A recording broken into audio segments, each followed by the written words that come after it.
What is up, guys? Welcome to another video. That Geeky guy here, and today we'll be looking at a mid-range Ranger deck, Azealia. So with the announcement of Tales of Area, and we actually got a look at a new Ranger, Lexi.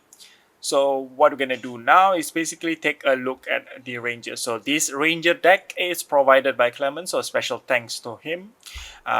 Clement, my buddy here, is actually a avid Ranger player. He played Ranger for many months with varying results. So it really depends on the matchup. So what I'm gonna do here is copy this deck, and I'll take a look at this deck in my deck builder. But as an overview, we can see that the weapons, equipments, and all the other cards that we have here. So here's the card. Let me just zoom that in so we can have a good look at the cards itself. So this is a mid-range Ranger deck. So basically it has some defensive capabilities and also some offensive ones. So it's a bit of both actually. So let's start with the loadout. We have the Death Dealer, Bullseye Bracer, Tunic, Norrin Boots, Purge, Grappler, Skullbone, Crosswrap, and Scalers. So we can see here what makes the difference is the three different boosts that we have here. Naurun, of course, useful against those pesky arcane damage, Chain, Viscerai, and so Purge Grapples is just an overall a good card in order to play more defensively. So usually it is valued because of the 2 armor. Unfortunately, it does have Blade Break, so it breaks when you use it to defend. Next, we have Snapdragon Scalers when you are using it to opt for a more aggro route. Others are pretty standard. Tunic for the resource, Skullbone Crosswrap for the ability to opt and go again, and it even has a built-in Arcane Barrier. And then we have a Bullseye Bracer with another built-in Arcane Barrier. So with that being said, Norrun Brutes is now basically optional, so the only time you might want to put this in if you are against Kano, so you have 3 arcane barriers. So forgive for my comments previously. I'm too used of having other decks having a single Norrun equipment. I forgot that Rangers have their own built-in arcane barriers. So that's pretty much it for the Death Dealer and also the loadout. So the Death Dealer itself, of course, it has the card. If it has the ability to put a card into the arsenal. Remember, arrow cards need to be played from the arsenal.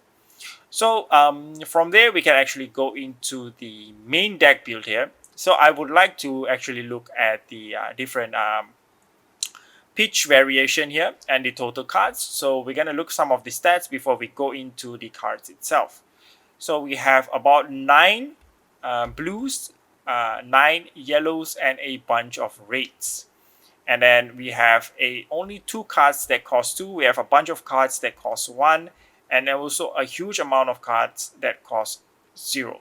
So that's the reason of having a bunch of red pitch cards. So this is a very, this deck is very light on the pitch. So you don't have to worry about having a bunch of red cards in your hand. You can still pitch and play it. And with the help of Tunic, you can even save a card. So if you take a look at the totals, we know that it plays up to 7 defense reactions and also 2 instants. So those instants we'll take a look in a bit. So enough for the stats, let's jump into the code. So we have Come to Fight here, 3 copies of that.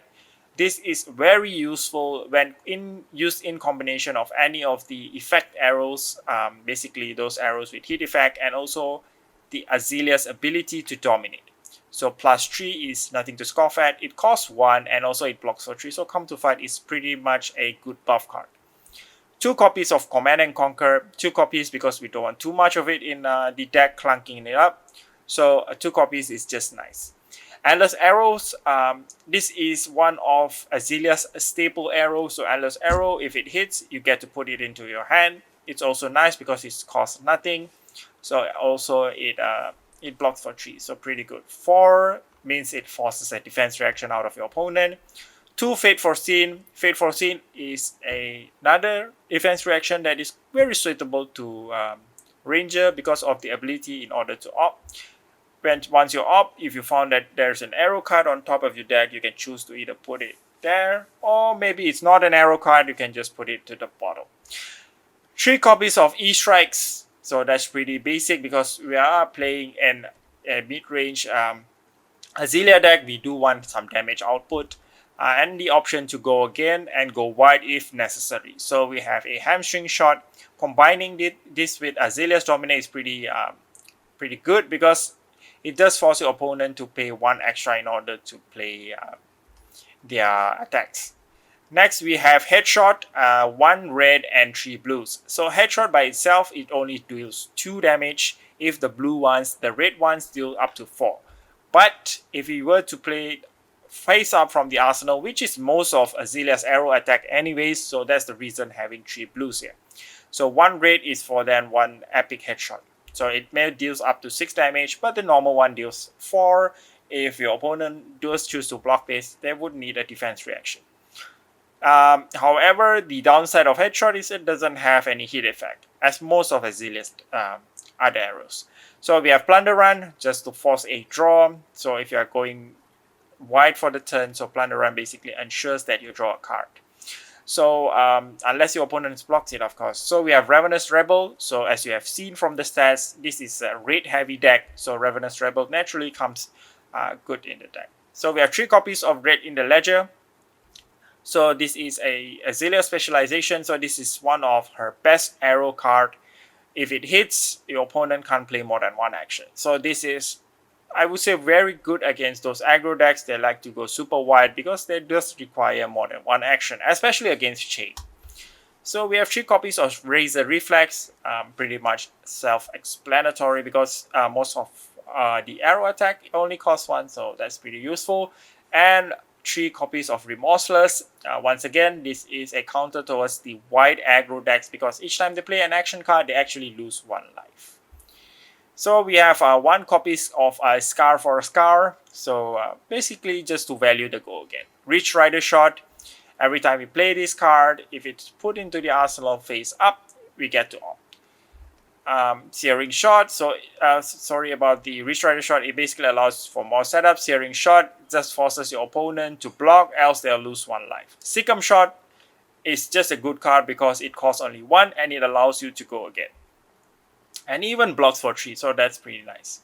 So these 2 copies of Seek Horizon, so this is a new card from Monarch.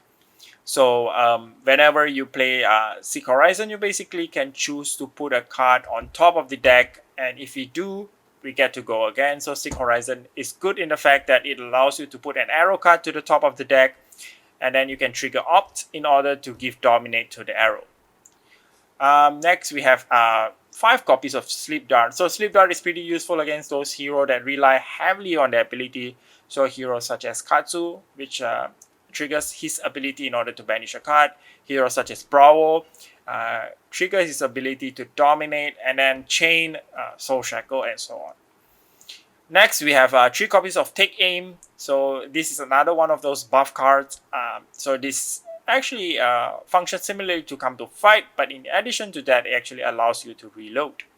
So 2 copies of Snatch, just to force a hit and draw. So once you are able to hit a Snatch, you'll get to draw a card. And if that's an arrow card, that's a good news because you can put it down into your arsenal. So Take Cover here, so we get to reload. And it's a range, it's a defense reaction, so that's the reason of playing 3 copies of this. Just a very good card. Tripwire Trap, so this is another good defense reaction for Ranger because they have to pay 1 if they want to trigger any hit effects. So hit effects in this case we have such as the Katsu's Whelming Gust Wave, where if it hits, they get to draw a card. So those type of hit effect doesn't trigger if they don't pay the extra 1 cost. We have 3 copies of Captain's Call. So any attack action costs 1 or less, basically gains +2 or go again. So this is a card that we put in order to go wider and even deal more damage. So we even have a Feign Death in order to prevent those big turns and big damage from your opponent. So every time you've dealt damage is dealt to you, you can actually play Feign Death in order to prevent that damage. So an example would be you're playing against Chain. So Chain plays something, they trigger an arcane damage, usually from Seeds of Agony or even Runechant. So once you have taken the arcane damage, you can play down Feign Death in order to prevent the physical hit effect. or even the physical damage, I mean. So 1 copy of Remembrance, we get to shuffle the arrow cards from the discard pile if the game is going on too long. So certain arrows such as Remorseless and Red in the Ledger are some of the good arrow cards to get back. Rapid Fire, just to go super wide, it allows all our arrow cards to go again. So that is something to look at. And Eye of Ophidia, just a card added in order to opt to. So this is optional, but still it's an eye. Not everyone has access to this, but it's pretty good because it allows you to opt to. So Azalea is a hero that values opt very much. You can see that in all of her arrow cards. So Whisper of the Oracle allows us to once again opt 2. So we don't really have to go for the yellow or the red. Red allows us to opt 4. Yellow allows us to opt 3, and then blue opt 2 is good enough for Azalea in this case. And then we have Knock, the Death Whistle. We can search for an arrow card, so this is a no-brainer. It's even an Azalea specialization. It should be in the deck. So guys, that's it. That's pretty much it for the Ranger deck.